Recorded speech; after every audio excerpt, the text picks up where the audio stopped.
je suis très content de me retrouver encore aujourd'hui au-devant de vous. Comme nous l'avions dit la fois passée dans la première émission, que nous avions présenté le premier couple, qui était le couple Ekumani et Yaya Kiedi. Et aujourd'hui, nous allons recevoir Ekumani, qui est venu avec un thème que vous avez vu au début de cette émission, l'exposé dont il vous a fait, cet exposé qui s'intitule « Le Congo doit faire son choix ».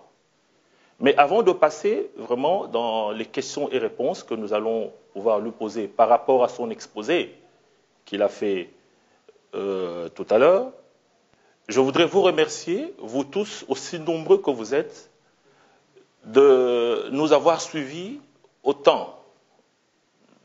Pour une première, ça nous a vraiment fait chaud au cœur. Vous qui êtes à plus de 700 personnes, de nous avoir suivis pendant ces 2 semaines passées. Et cela, au nom de toute l'équipe de ekumanilumière-tv.com, je vous remercie pour cela. Et suivez-nous encore davantage et vous ne serez pas déçus. Je voudrais aussi annoncer que tous les vendredis, donc de 20h30 à 22h30, vous pourrez nous suivre sur notre radio internet, donc ekumanilumière.com. Vous allez sur ce site-là et vous pourrez nous suivre en direct sur la radio tous les vendredis de 20h30 à 22h30. Voilà. Donc, sans transition, je me retourne vers notre invité d'aujourd'hui, qui est Ekumani. Ekumani, bonjour. Bonjour. Comment allez-vous? Très bien. Depuis la dernière émission? Très bien. Ça s'est bien passé? Vous étiez content? Je serais content si mon message est bien compris. Là, déjà, il y a plus de 700 personnes qui nous ont suivis sur le site ekumanilumière.com et j'apprends que sur un autre site aussi, plus de 1000 personnes aussi nous ont suivis. Et c'est déjà pas... Et tout cela en 2 semaines. Ça, vous n'êtes déjà pas satisfait en cela? Il y a 60 millions de Congolais. Vous voulez absolument que les 60 millions de Congolais vous suivent? Oui, absolument. Parce que ma mission concerne ces 60 millions de Congolais. Mais c'est déjà très bien que nous avons déjà une masse critique. Et ces gens-là, j'espère qu'ils vont répercuter ça jusqu'à ce que par effet des neiges, ça va atteindre tout le monde. C'est bien. Voilà. Donc, sans transition, nous allons directement dans le vif de notre sujet par rapport à votre exposé que vous nous avez fait tout à l'heure. Alors, la première question est celle-ci. Le Congo doit faire son choix. Qu'est-ce qui vous a inspiré? Pourquoi vous avez pensé sur ça? Le Congo doit faire un choix. Ça vous est venu d'où cette idée? Vous savez, Papa Chibango, comme je l'ai dit dans mon exposé, Maître Yoshua, le Fils de Dieu, quand il est arrivé sur terre, il nous a dit quelque chose de très fondamental dans la parabole de l'enfant prodigue. Il dit qu'il y a un enfant qui était dans la maison de son père et pour des raisons qui lui est particulières, il a quitté la maison de son père pour aller faire sa propre expérience. Et finalement, il a abouti à des conclusions. C'est ça le but de la vie. Ce n'était pas une punition. Cet enfant-là, c'est toi, c'est moi, c'est le Congo, c'est l'Afrique, c'est l'humain qui quitte le paradis pour acquérir la maturité.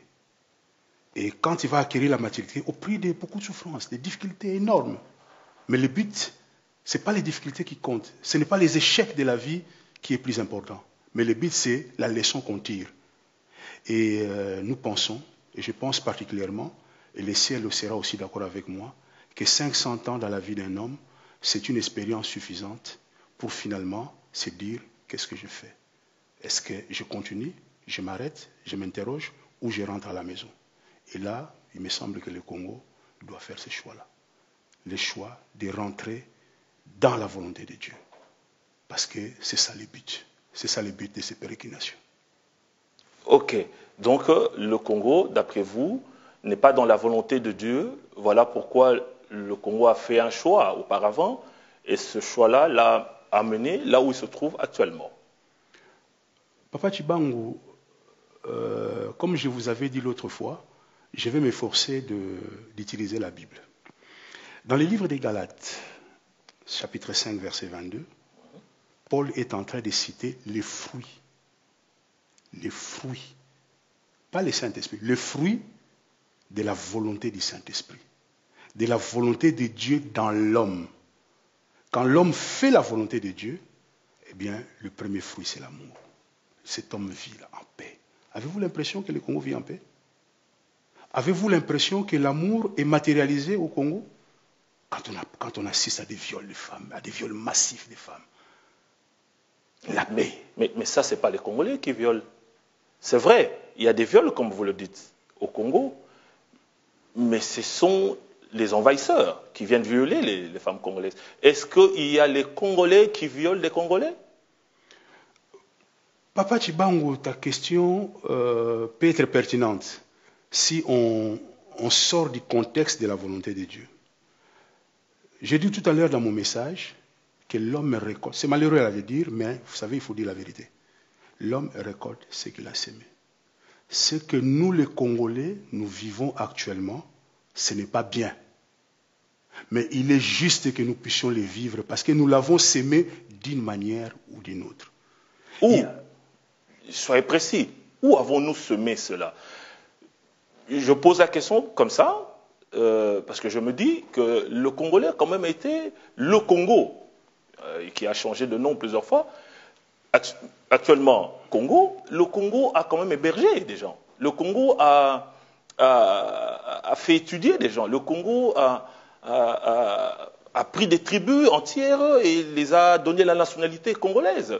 Et le Congo est toujours mauvais. Voilà l'exemple que vous venez de passer là. Ça, c'est un exemple très important. Le Congo a hébergé des gens. Maintenant, dans le futur, nous allons voir, est-ce que l'hébergement de ces gens-là, ça nous a rapporté, quel est le fruit de cet hébergement? On a hébergé les gens, c'est vrai, peut-être par une naïveté et par amour, mais nous ne les avons pas hébergés en tenant compte d'un certain nombre de choses. Voyez ici en Europe, quand vous arrivez, est-ce qu'on vous héberge n'importe comment? Vous êtes recensé, vous êtes identifié. Maintenant, il y a même la biométrie. On vous localise là où vous êtes. La police fait des enquêtes pour savoir qui vous êtes, afin de vous accorder un droit de séjour. Voilà, c'est tout ça. Nous avons, c'est vrai, par amour, nous avons hébergé les gens, mais nous n'avons pas mis de l'intelligence dans cet hébergement. Voilà pourquoi nous avons réussi tout et n'importe quoi. Et aujourd'hui, ça se retourne contre nous. Nul n'est censé ignorer la loi. Je ne dis pas que les Congolais est fautif, mais je dis que nous sommes à l'ère du bilan. Nous devons maintenant faire des choix responsables. Allons-nous continuer à héberger comme on a hébergé hier? Ou nous devons repenser notre système d'hébergement? Nous devons repenser tout, notre système de coopération avec le monde extérieur. En matière économique, par exemple, nous sommes extravertis. Nous importons des matières premières et nous n'importons que des matières premières. Est-ce que cette culture d'importation des matières premières nous a apporté le bonheur? Qu'allons-nous faire? Est-ce que nous allons produire en fonction des besoins des étrangers ou nous allons produire en fonction de nos propres besoins? Ce sont là des expériences pendant plus de 5 siècles que nous devons maintenant, nous sommes en mesure, parce que nous avons des chiffres, nous avons toute une expérience, maintenant nous sommes en mesure de se dire qu'est-ce que nous devons faire? Mais pour mieux expertiser ce domaine-là, je mets les lois de Dieu au centre. Les lois de Dieu doivent être au centre. Et en matière d'hébergement, nous avons hébergé des gens. Quelle est la loi qu'on peut utiliser? Quelle est la loi qu'on peut... Il y a une loi, vous connaissez cette loi? Je vous écoute. La loi des attractions des affinités. Qui s'ensemble, se ressemble. Voilà. Donc, pour attirer quelqu'un vers toi, il faut que ça soit quelqu'un du même genre que toi. Quelqu'un qui a manifesté suffisamment de preuves d'intégration spirituelle, d'intégration matérielle, d'intégration même au niveau de la culture, pour que nous puissions lui accorder un droit de séjour. Parce que manifestement, ceux qui sont venus n'ont pas manifesté de la preuve d'une intégration spirituelle. Quand je parle de spiritualité, je ne parle pas qu'ils deviennent chrétiens, je parle qu'ils puissent respecter les lois de la nature. C'est ça la spiritualité. Vous en parlez vraiment beaucoup et souvent des lois de la nature. Exact. Et donc, le commun des mortels voudrait aussi vraiment savoir qu'est-ce que vous voulez dire par loi de la nature. C'est quoi? C'est vrai, je me rappelle, le grand maître Yoshua disait, la nature ne vous enseigne-t-elle pas? Exact. Mais le grand maître Yoshua s'est arrêté là. Alors, vous parlez que tout, parce que dans votre exposé, vous avez dit nous devons recentrer la politique, la science, les cultures, tout doit être au centre des lois de la nature. Le commun des mortels veut savoir. Ezali nini, loi de la nature wana. C'est un peu vague, hein? Donnez-nous un exemple. C'est vrai que vous n'allez pas tout étayer ici. Ça va prendre long. Ça peut peut-être prendre toute une émission dans les jours à venir. Donnez-nous un exemple. Je vous donne un exemple tout court. D'abord, j'aimerais définir la loi de la nature. Pas tellement les définir, mais préciser quelque chose. Après, je vous donnerai en termes d'exemple. Oui. La loi de la nature, c'est ce que nos frères qui lisent la Bible appellent la volonté du Saint-Esprit. Mais malheureusement, quand on dit la volonté de Dieu, il y en a qui croient que c'est pour aller chercher du travail. Ah oui, je dois être guéri de la malaria. Ah oui, je dois être ceci. Non, la volonté de Dieu, c'est maintenir l'univers en mouvement et que cet univers puisse vibrer selon à la gloire de Dieu, c'est-à-dire apporter le fruit de l'esprit. Et quelles sont ces lois qui sont cristallisées dans l'univers? Je vais revenir sur ces lois dans les émissions radio, comme vous venez de l'annoncer, parce que là, je dois partir vraiment du commencement, parce que maintenant, vous me le posez en termes d'exemple, mais il faut d'abord qu'on définisse les lois pour que les gens comprennent ce que c'est que les lois.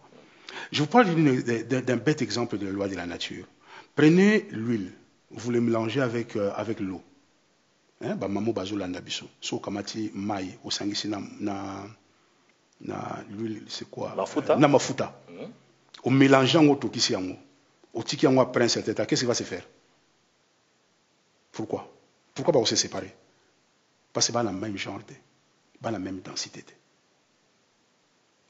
Donc, moto oyazo vibrer na haine, akoki kozwa mapamboli ya tata nzambe te, parce que mapamboli ya tata nzambe ezesenga to vibrer dans l'amour. Na pese sous exemple ya loi ya nature moko. L'atome, et là on est dans la atome. L'atome est constitué de quoi? D'un noyau et des électrons qui tournent autour du noyau. Et dans les noyaux, il y a quoi? Il y a deux choses. Il y a le proton et il y a les neutrons. Maintenant, comment allons-nous faire la famille? Une famille de polygames. Voilà, les électrons, ce sont des enfants. L'enfant le plus faible, le plus petit, il tourne autour des parents, et le plus âgé, il est dans la périphérie. Voilà, la nature nous enseigne la manière dont on doit organiser la famille. Maintenant, quand on organise la famille en fonction de la polygamie, on ne respecte pas la loi de la nature. Et il y aura des conséquences. Il y aura des demi-frères, il y aura des ceci, il y aura pas mal de choses, il y aura des insectes, il y aura beaucoup de choses dans la famille.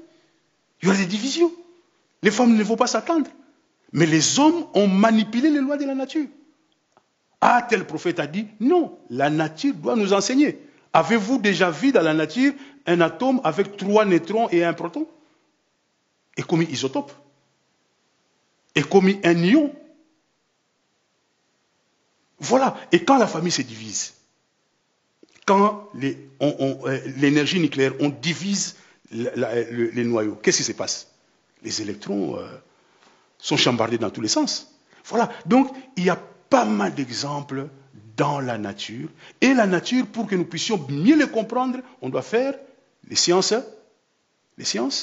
naturelles. Les sciences naturelles nous permettent de comprendre les lois de Dieu. Les lois de Dieu qui sont dans la nature. Et nous allons maintenant prendre cette sagesse et les transposer dans l'économie, les transposer dans les domaines de la sociologie, les transposer dans les domaines politiques, les transposer dans les domaines juridiques. Ainsi, on aura une société prospère. Mais maintenant, qu'est-ce que l'homme a fait? L'homme s'est inventé, s'est imaginé des lois selon ses désirs. Et maintenant, il y a le jugement. Voilà. Voilà, donc nous y reviendrons, comme on a dit, concernant les lois de la nature. Donc ça pourra prendre toute une émission entière pour cela, parce que je me rends compte que vous avez quand même beaucoup à dire là-dessus. Mais vous nous avez dit que Dieu nous accorde une année dans votre exposé, hein? Donc que Dieu nous accorde une année de grâce. Or, vous avez dit que nous sommes au temps de jugement. Est-ce paradoxal? Le temps du jugement, chronologique parlant, a commencé quand?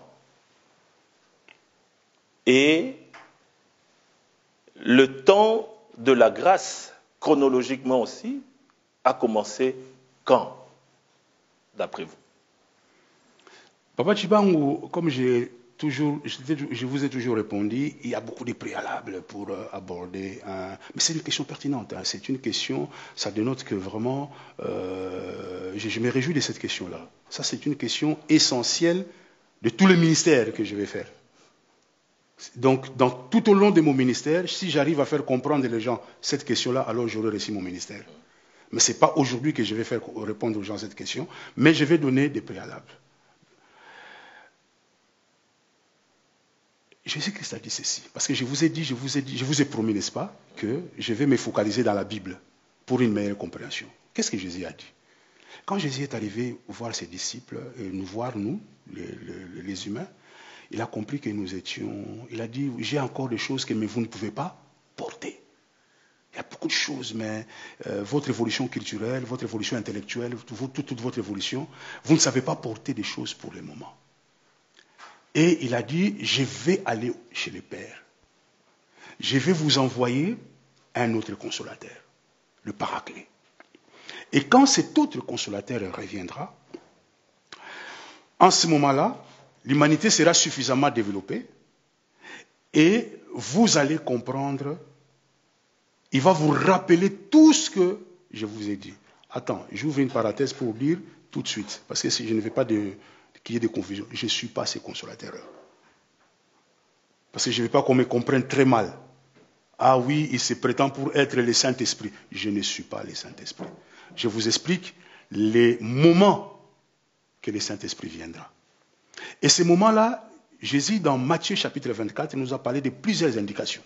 Je crois que vous les savez. Et parmi ces indications, il a dit, lorsque vous verrez les figuiers recommencer à pousser, sachez que ce moment-là est arrivé. Voilà, les figuiers de Dieu, dans l'ancien temps, c'était quoi? C'était Israël. Alors Israël, en 70, avec Titus, ils s'étaient dispersés. Et Jésus a dit, prenez l'exemple sur mon figuier. Quand le figuier va renaître, sachez que pendant cette période-là, nous vivrons les jugements. Mais c'est seulement, comme c'était un langage symbolique, les gens n'ont pas compris. Qu'ils ont cru que le jugement, c'était un jour où il n'y aura plus d'électricité. C'est fini. C'est un jour où on va voir quelqu'un au ciel, peut-être avec un parlophone. Il va commencer à crier, ouais, c'est le jour du jugement, et les morts vont sortir. Ils vont sortir dans... Les lions vont lâcher les morts. Enfin, ils ont cru à leur façon. Mais le jugement, qu'est-ce que ça signifie? Toute plante qui n'a pas planté mon père sera déracinée. Et ce sont les mécanismes de la loi de la nature qui vont déraciner cela, que j'aurai le temps d'expliquer. Donc, il y a une sagesse dans l'univers. Dieu n'est pas un Dieu interventionniste. Ce que tu sèmes, par la sagesse de l'univers, ça va te revenir au centuple. Mais les périodes de jugement à l'échelle planétaire a commencé déjà. Et après le jugement, il y aura l'année de grâce. Justement, c'est ça la question. Le jugement à l'échelle planétaire, comme vous venez de le dire, a commencé. Pouvez-vous approximativement donner une période chronologique, une date chronologique de ça? Non. Dans la spiritualité, on ne peut pas s'amuser à ce jeu-là. Hein, on ne peut pas, en tant qu'un homme sérieux et responsable, je ne peux pas commencer à parler, voilà, c'est le 14 octobre 1900 ceci. Non. Moi, par exemple, je vais vous informer, moi j'ai eu mon jugement. Et je l'ai eu très sérieusement. Le jugement, c'est individuel, c'est familial, c'est national, c'est planétaire et dans tous les domaines. Observez la vie de beaucoup de gens. Et les jugements, les jours de mon jugement, c'est les jours du Seigneur pour moi. Mais ce n'est pas le jour de ton jugement. Donc nous devons être éveillés, faire attention. Il y a beaucoup de gens qui travaillent. Il y a les églises qui sont jugées. Hein. Il y a les ministères qui sont exposés. Hein. Mais les gens ne se rendent pas compte qu'ils sont jugés. La seule chose que nous pouvons faire quand vous traversez les jugements, c'est être humble. Et reconnaître que c'est l'heure du choix. Pour que tu entres dans la période de grâce. Parce que si tu n'es pas là dans l'humilité, c'est fini. Mais après les jugements, tu n'entreras pas dans la période de grâce. Hein. Tu vas vivre la décomposition. C'est encore une autre histoire. Mais ce que j'aimerais dire, après tous les jugements, on va entrer dans l'année de grâce que les chrétiens appellent le règne de Milan. Le règne de Milan. Voilà. Restons toujours dans cet ordre d'idées. Que nos ancêtres appelaient Tanguya quoi Tulendo. Ok. Parce que nos ancêtres connaissaient ça aussi. Et l'explication, c'est le règne du Tout-Puissant, le règne christique. Le règne christique. Voilà. Donc, alors, toujours dans cette même ordre d'idées-là, on ne peut, en tout cas, pour ceux qui lisent vraiment la Bible, même pour ceux qui ne lisent pas la Bible, quand on parle du jugement, c'est vrai qu'on ne peut ne pas parler de l'Antichrist. Croyez-vous à l'arrivée, à l'avènement de l'Antichrist? L'Antichrist est déjà là. Si l'Antichrist n'était pas là, on n'allait pas sombrer dans la manière dont nous sombrons. L'Antichrist était là présent à l'aube de l'humanité. S'il est là, c'est qui? Ou c'est quoi? Bonne question. C'est l'intellectualisme. Je vous surprends. Explicitez un peu votre pensée. L'Antichrist, oui.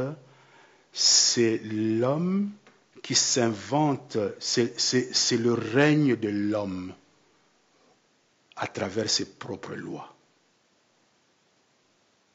Quand l'homme construit un tour de Babel et se dit nous sommes des dieux parce que nous sommes intelligents, la bête qui sort de la mer, je suis dans Apocalypse chapitre 13, à qui on vénère.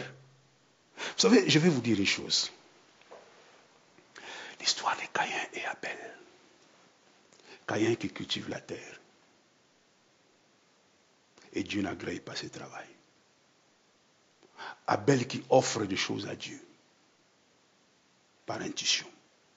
Et Dieu agrée l'intuition de l'homme parce qu'il se soumet à la volonté de Dieu. Caïn qui se fâche. Et qui tue Abel.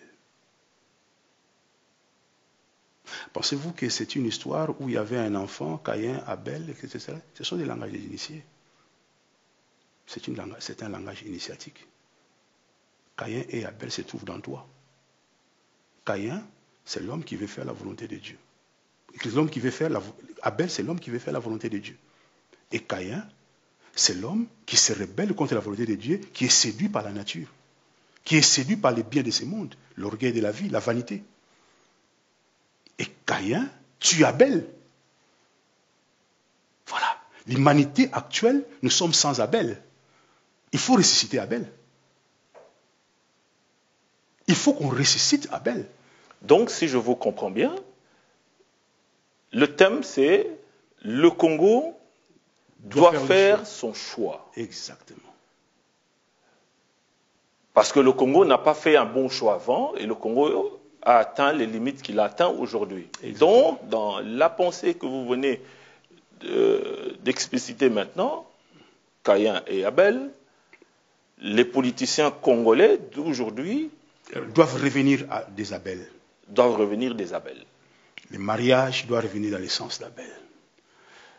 La chorale, les églises, l'économie, même repenser la science économique.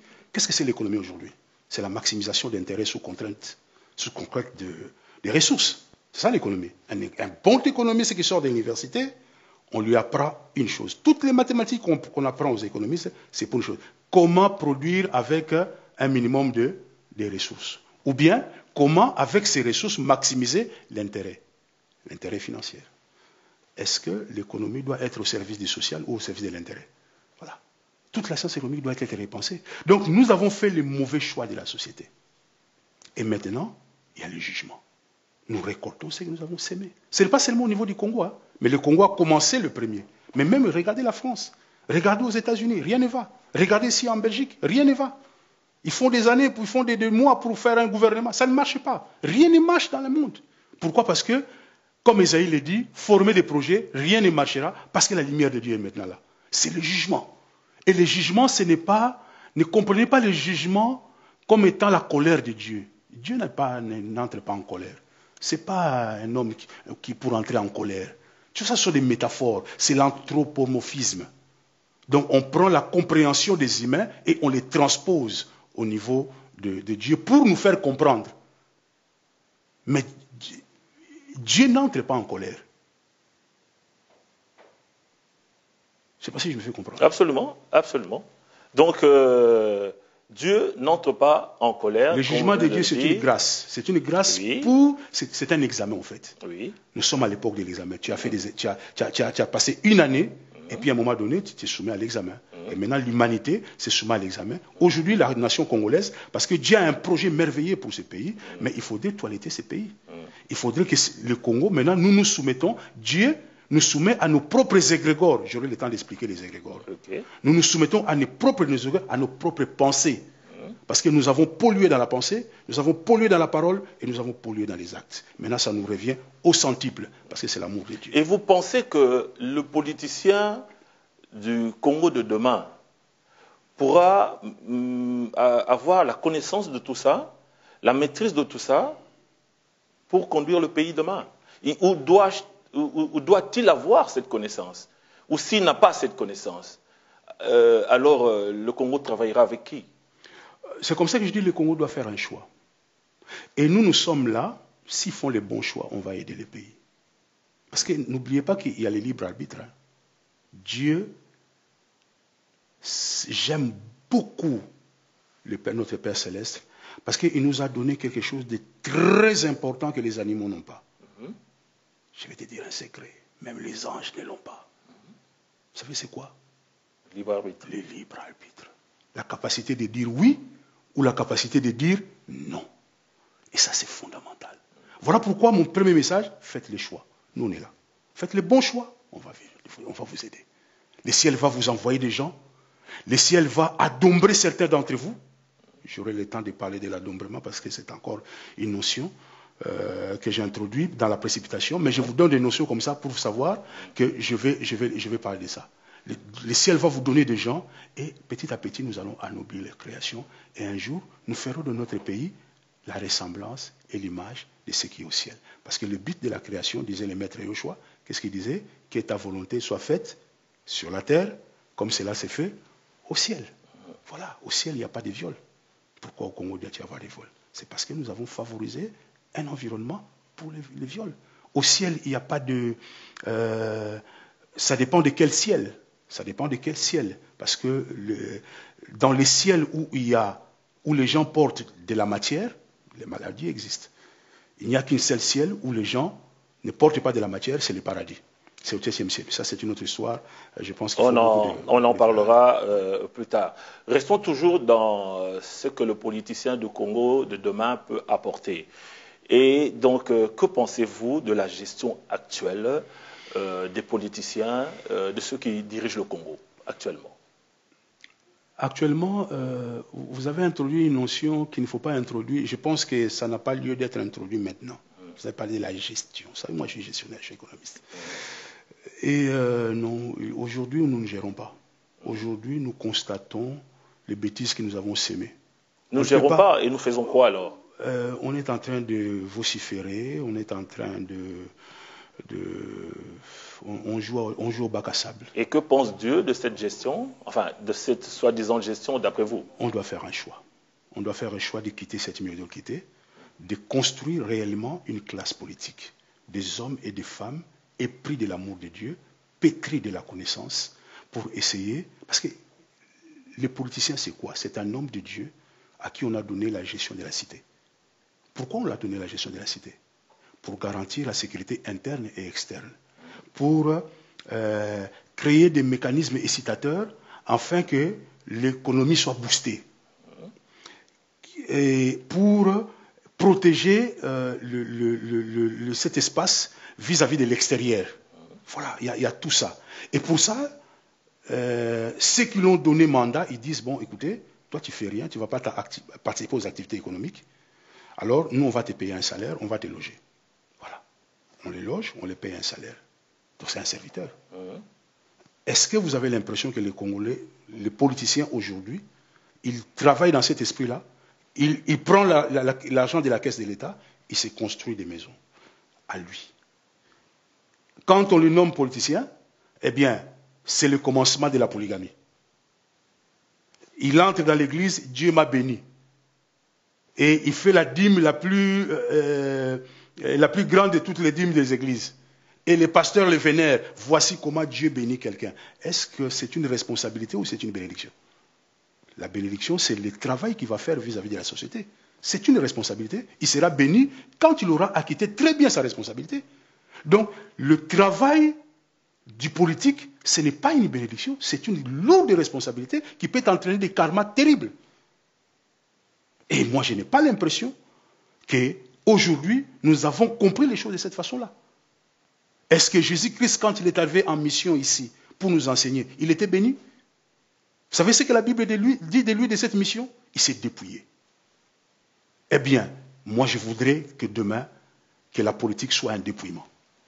Que le Congolais de demain qui va conduire le pays soit dépouillé pour pouvoir bien conduire le reste de la population. Dépouillé de son intelligence, oui. Dépouillé de son temps par amour, oui. Afin de garantir la sécurité au peuple. Mais pour ça, il faut qu'il change sa cosmogonie, sa vision du monde. S'il est dans une cosmogonie où je serai la tête et non la queue, et je serai la tête et non la queue, en ce moment-là, on va tourner en rond.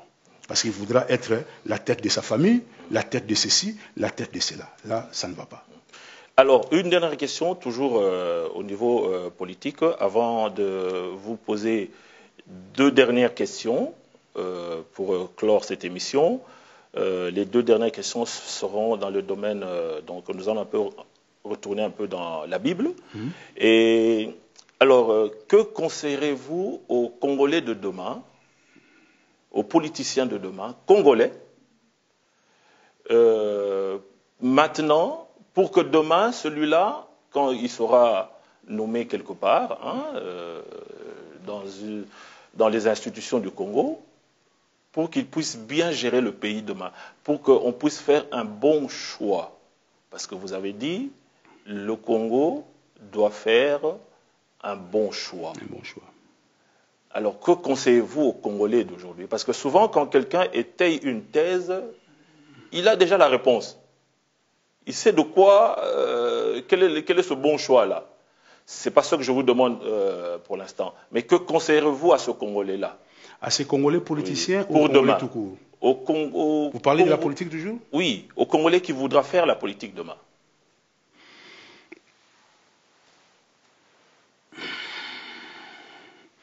Il faut à la ndengenini. Papa Chibango, mon problème, ce n'est pas les politiciens. Il faut bien me comprendre. Les politiciens, c'est l'expression du peuple. Les politiciens émanent du peuple. Excusez-moi, mais je dois vous dire la vérité. Vous savez, la classe politique congolaise reflète la société congolaise. Si la classe politique congolaise est médiocre, alors, moi je suis un homme de science.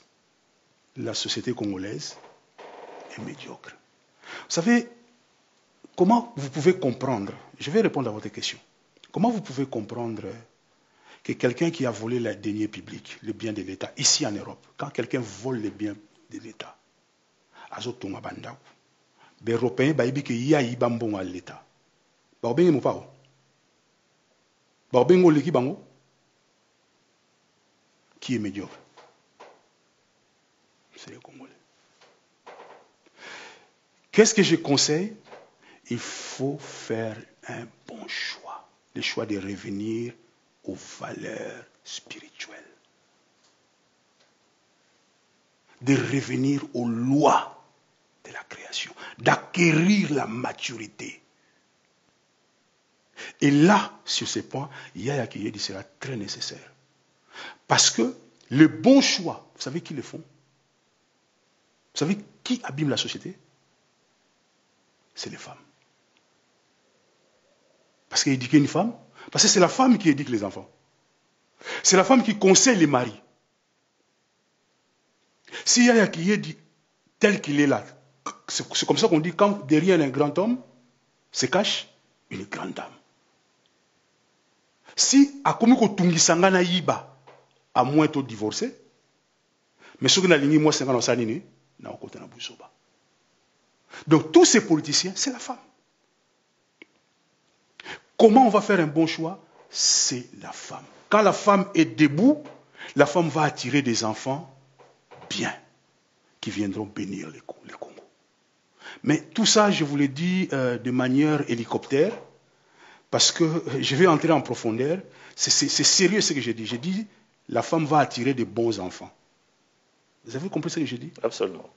Donc, la naissance, on attire des humains, on attire des gens. Quand vous entrez dans un pays où vous voyez, on n'attire que des voleurs. Allez dans des pays comme le Japon, ils attirent des gens qui correspondent à l'espace culturel japonais. Il y a des familles qui n'attirent que des pauvretés. Il y a des familles qui n'attirent que des mensonges. Il y a des pays qui n'attirent que des gens compliqués. Parce que même les naissances, il y a des lois. Les naissances ne se font pas au hasard. Ce n'est pas au hasard que Marie-Josée m'a attiré. Voilà. Donc il y a tout ça. Et la conclusion, on doit faire un bon choix. Mesdames et messieurs, comme vous le suivez, il y a beaucoup de choses à faire au niveau du peuple congolais. Le peuple congolais doit faire un bon choix et le peuple congolais, comme l'a dit Ekoumani dans ce qu'il vient de dire, que un peuple attire que les gens qui lui ressemblent. Est-ce que le peuple congolais attire des bonnes personnes? Si le peuple veut demain que le pays soit relevé, eh bien que le peuple puisse attirer des bonnes personnes. Comment le faire? Il a parlé des lois de la nature. Il a donné un exemple, l'exemple de Caïn et de Abel. Au peuple congolais de pouvoir se poser les bonnes questions afin de faire un bon choix. Ekoumani Wechi, nous allons, Ekoumani tout court, pas dire Wechi, excusez-moi, nous allons nous tendons vers la fin de notre émission et nous basculons un tout petit peu sur les sujets de la Bible, enfin, au spirituel, comme je peux le dire. Je voudrais préciser qu'il y a certaines questions que j'ai ici, qui sont de certains compatriotes qui sont avec nous dans le studio, Okay. qui ont voulu, qui vous ont entendu lors de votre exposé, et ils se sont dit non, on doit poser certaines questions. C'est bien. Voilà. Et donc, il y a deux questions qui restent. La première question, est-ce que vous pouvez nous parler un peu de l'enlèvement? Parce que la Bible, vous avez parlé du jugement. Le jugement, ceci, le jugement a commencé, nous sommes en plein jugement, nous sommes en période de grâce. Mais le chrétien, lui, il sait qu'après le jugement, c'est l'enlèvement. Où situez-vous l'enlèvement? Voilà. On va parler. Vous voulez que je porte le manteau pastoral? Comme vous voulez. Bien, je vais porter le manteau pastoral pour parler de l'enlèvement.